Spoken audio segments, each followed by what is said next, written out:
जय जय श्री राधे। एक गांव में धर्मदास नामक एक व्यक्ति रहता था। बातें तो बड़ी अच्छी अच्छी करता था, पर था एकदम कंजूस। कंजूस भी ऐसा वैसा नहीं, बिल्कुल मक्खी चूस। चाय की बात तो छोड़ो, वह किसी को पानी तक के लिए नहीं पूछता था। साधु संतों और भिखारियों को देखकर तो उसके प्राण ही सूख जाते थे। कहीं कोई कुछ मांग न बैठे। एक दिन उसके दरवाजे पर एक महात्मा आए और धर्मदास से सिर्फ एक रोटी मांगी। पहले तो धर्मदास ने महात्मा को कुछ भी देने से मना कर दिया, लेकिन तब वह वहीं खड़ा रहा तो उसे आधी रोटी देने लगा। आधी रोटी देखकर महात्मा ने कहा कि अब तो मैं आधी रोटी नहीं, पेट भर खाना खाऊंगा। इस पर धर्मदास ने कहा कि अब वह कुछ नहीं देगा। महात्मा रात भर चुपचाप भूखा प्यासा धर्मदास के दरवाजे पर खड़ा रहा। सुबह जब धर्मदास ने महात्मा को अपने दरवाजे पर खड़ा देखा तो सोचा कि अगर मैंने इसे भरपेट खाना नहीं खिलाया और यह भूखा प्यासा यहीं पर मर गया तो मेरी बदनामी होगी। बिना कारण साधु की हत्या का दोष लगेगा। धर्मदास ने महात्मा से कहा कि बाबा, तुम भी क्या याद करोगे, आओ पेट भरकर खाना खा लो। महात्मा भी कोई ऐसा वैसा नहीं था।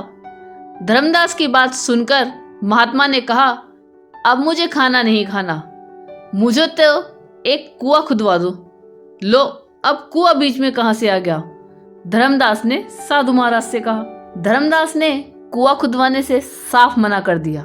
साधु महाराज अगले दिन फिर रात भर चुपचाप भूखा प्यासा धर्मदास के दरवाजे पर खड़ा रहा।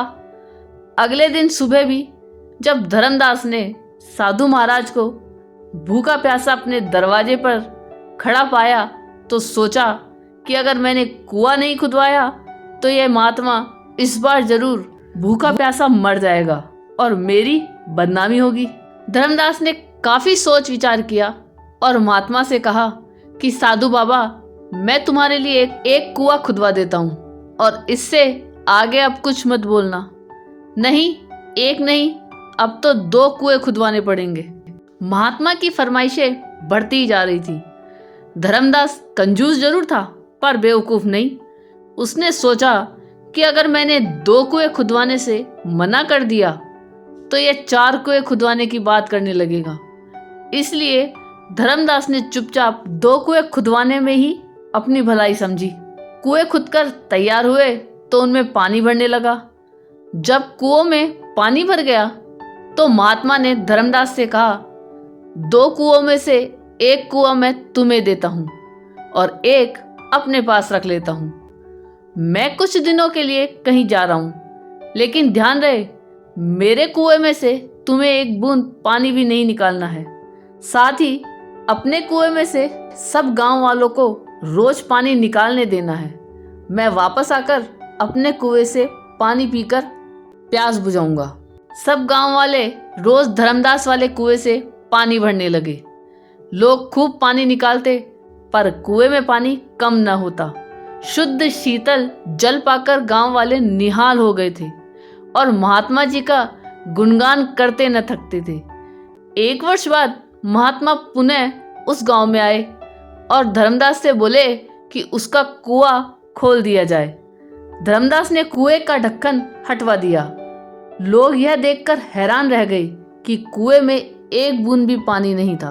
महात्मा ने कहा, कुएं से कितना भी पानी क्यों न निकाला जाए, वह कभी खत्म नहीं होता, अपितु बढ़ता जाता है। कुएं का पानी न निकालने पर कुआं सूख जाता है। इसका स्पष्ट प्रमाण तुम्हारे सामने है। और यदि किसी कारण से कुएं का पानी न निकालने पर पानी नहीं भी सूखेगा तो वह सड़ अवश्य जाएगा और किसी काम में नहीं आएगा। महात्मा ने आगे कहा, कुएं के पानी की तरह ही धन दौलत की भी 3 गतियां होती है, उपयोग, नाश अथवा दुरुपयोग। धन दौलत का जितना इस्तेमाल करोगे वह उतना ही बढ़ती जाएगी। धन दौलत का इस्तेमाल न करने पर कुएं के पानी की तरह वह धन दौलत निरर्थक पड़ी रहेगी। उसका उपयोग संभव नहीं रहेगा या अन्य कोई उसका दुरुपयोग कर सकता है। अतः अर्जित धन दौलत का समय रहते सदुपयोग करना अनिवार्य है। ज्ञान की भी कमोबेश यही स्थिति होती है। धन दौलत से दूसरों की सहायता करने की तरह ज्ञान भी बांटते चलो। हमारा समाज जितना अधिक ज्ञानवान, शिक्षित व सुसंस्कृत होगा, उतनी ही देश में सुख, शांति और समृद्धि आएगी। ज्ञान बांटने वाले अथवा शिक्षा का प्रचार प्रसार करने वाले का भी कुएं के जल की तरह ही कुछ नहीं घटता, अपितु बढ़ता ही है।